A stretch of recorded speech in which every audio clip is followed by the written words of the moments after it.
Tema 7.2. Dentro de la restauración borbónica, los nacionalismos catalán, vasco y el regionalismo gallego, el movimiento obrero y campesino. Como vimos en el tema anterior, el sistema canovista y la restauración borbónica dejó fuera de su sistema a muchísimas opciones políticas. Entre ellas, la oposición antidinástica, que eran los carlistas, muy debilitada y que fueron derrotados en 1876, pero bueno, que quedaba en algunas zonas residuales aún pues esa tentativa de devolver al poder a la monarquía absoluta.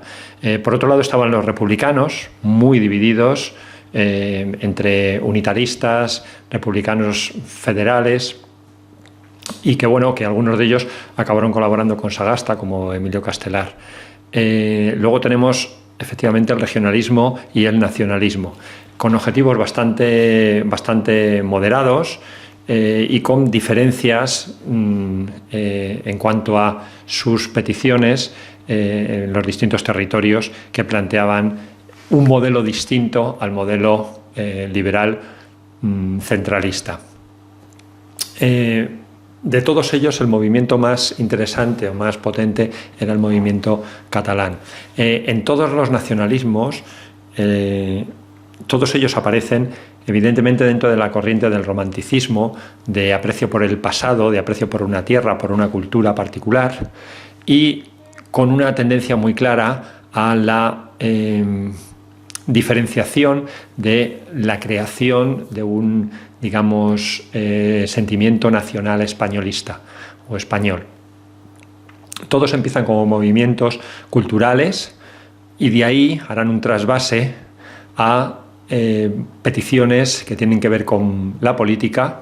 y a través de ahí a la creación de partidos políticos. Luego, lo que vamos a ver en este paso del siglo XIX al XX es que esa evolución se hace patente, desde un punto de vista de reivindicación cultural a la creación de partidos políticos que incluso, como vamos a ver más adelante, acabarán colocando diputados dentro del Congreso español. Bien, como decimos,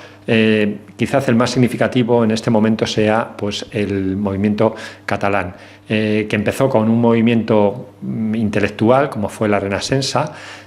pues de reconocimiento de la lengua catalana, de las tradiciones pues, y la historia. Y en ese sentido pues, destacan personajes como Valentí Almirall, que fundó el Centre Català y que promovió pues, la primera entrega de quejas a Alfonso XII en ese memorial de agravios que se presentó ante el Borbón. En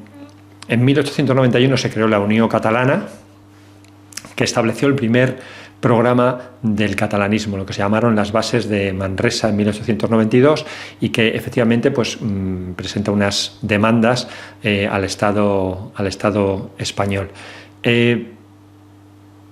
Bien, fruto de todo este clima que tenía que ver ya no solamente, como digo, con cuestiones de cultura, sino directamente con planteamientos de peticiones políticas, está la aparición de la Lliga Regionalista, que fundada por Prat de la Riba y Francesc Cambó, ya tenían un verdadero programa político y de corte absolutamente conservador e incluso elitista, que es, digamos, el pelaje que va a tener bueno, pues, el sustento social de este movimiento en Cataluña.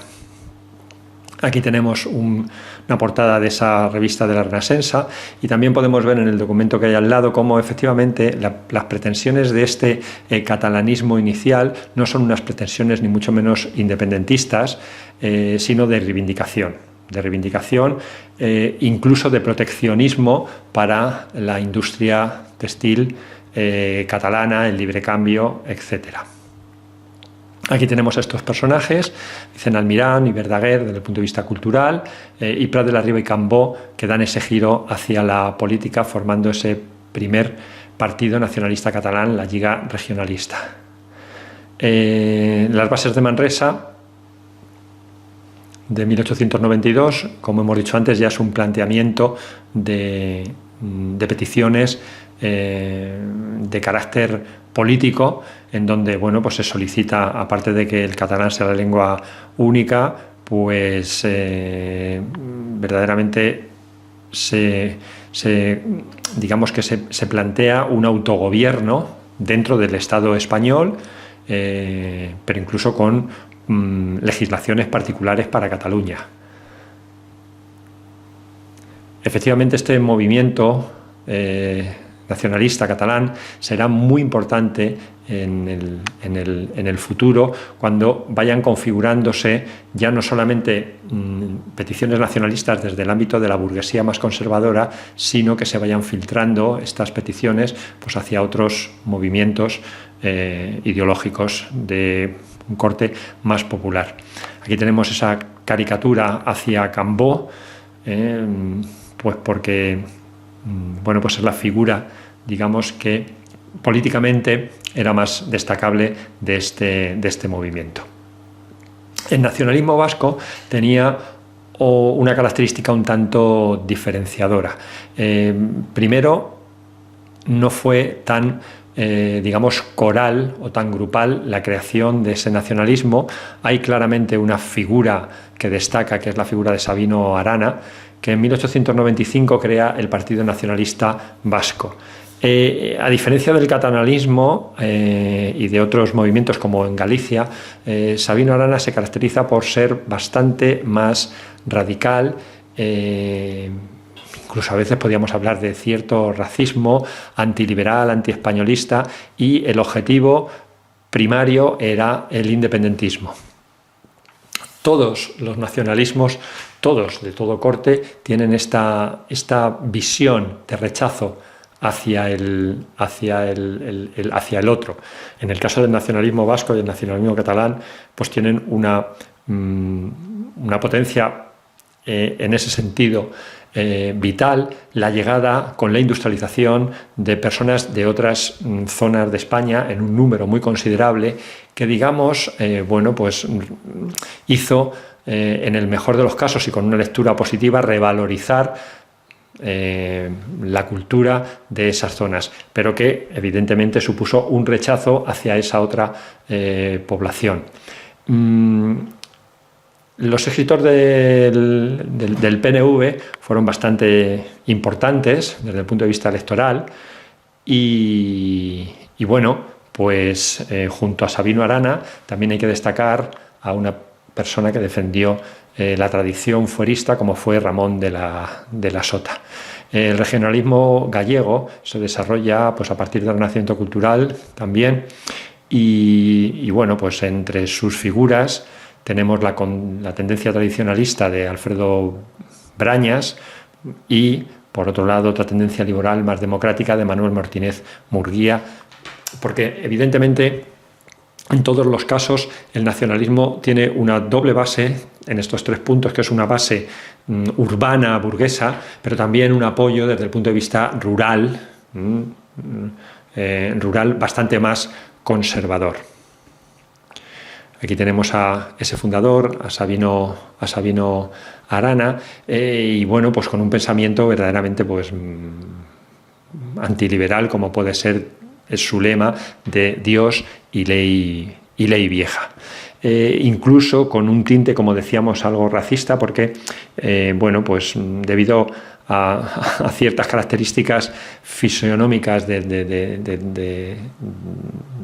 pueblo vasco, pues él vino ni más ni menos que apostar porque efectivamente el vizcaíno o la persona que vivía en el País Vasco, en Euskadi, pues casi formaba parte de una raza que había sido poco, entre comillas, contaminada por el mundo romano, por el mundo árabe.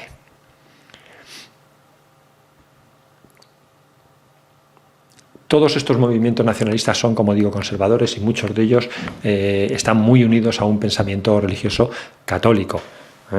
Incluso el PNV, bueno, pues en su fundación tiene estructuras que están muy cerca de la organización de los jesuitas. Aquí podemos ver en este cuadro pues las diferencias entre estas dos corrientes más importantes nacionalistas en el mundo catalán y el mundo vasco. Podemos ver cómo en el mundo catalán no se fomenta en principio la independencia y en el mundo vasco sí, cómo en el mundo catalán se pide pues una política comercial proteccionista y fundamentalmente el extracto social no es exactamente el mismo. El nacionalismo catalán se extiende entre la burguesía y el campesinado, mientras la clase obrera se lanzó en Cataluña mucho más hacia las ideologías que vamos a ver a continuación del movimiento obrero, sobre todo hacia el anarquismo. Bien, en el mundo del País Vasco es la pequeña y la mediana burguesía y el mundo rural. La gran burguesía industrial en el País Vasco se distanció del nacionalismo y bueno, pues abrazó sobre todo el socialismo. Esas nuevas ideologías afectan la transformación que está sufriendo España por el movimiento industrial. El movimiento industrial, siendo un país también agrario, se intentará ver como obrero, no solamente a la persona que trabaja en la fábrica, sino también a los propios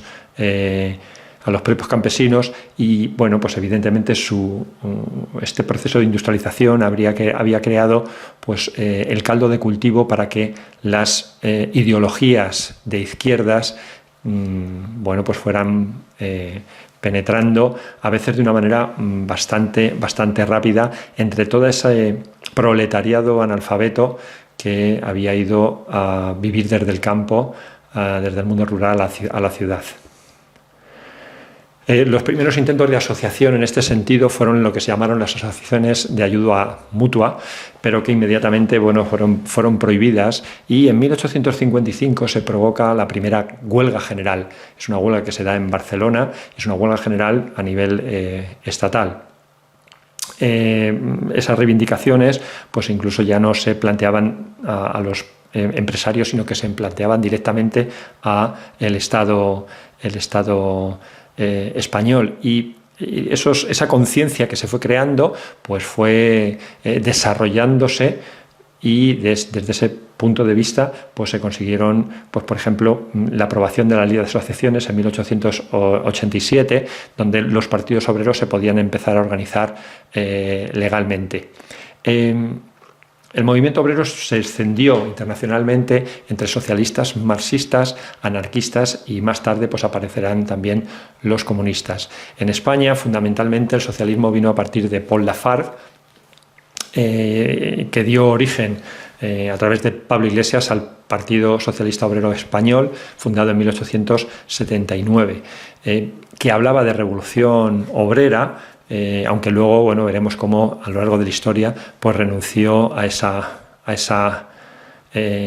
premisa de la revolución obrera. En 1888 Pablo Iglesias también funda el sindicato UGT, es decir, una cosa es la lucha obrera dentro del mundo del mundo obrero, de donde por ejemplo no saldrán los anarquistas, mientras que los socialistas intentan ganar terreno para los derechos de los trabajadores, creando partidos políticos que intenten entrar dentro del sistema del canoísmo, del sistema de la Restauración. El anarquismo tuvo mucha importancia en España, sobre todo en la segunda mitad del siglo XIX, a través de personas como Fanelli, y su ideología caló muchísimo en Cataluña, en el País Vasco y también en la zona de Madrid. Los anarquistas no creían en el Estado y por lo tanto propugnaban formar comunidades autogestionadas, sin propiedad privada, y la vertiente más desarrollada en Cataluña fue la del anarcosindicalismo. La CNT, la Confederación Nacional del Trabajo, se fundó en 1911 y fue el más importante sindicato anarquista. También apareció la Federación de Trabajadores de la región española, y tuvo mucha importancia porque su lema de la propaganda por el hecho dará origen a las acciones directas que marcarán pues el fin de este siglo y el principio del siglo XX, pues con acciones terroristas como la bomba en el Liceo, el asesinato de Cánovas, el atentado contra Alfonso XIII y la reacción contra ese movimiento pues del pistolerismo en Cataluña. Evidentemente todos estos movimientos a finales del siglo XIX estaban todavía pues muy en pañales. Aquí tenemos esa federación y la famosa Mano Negra, una supuesta organización secreta. Propaganda por el hecho y atentados en Barcelona, en el Liceo.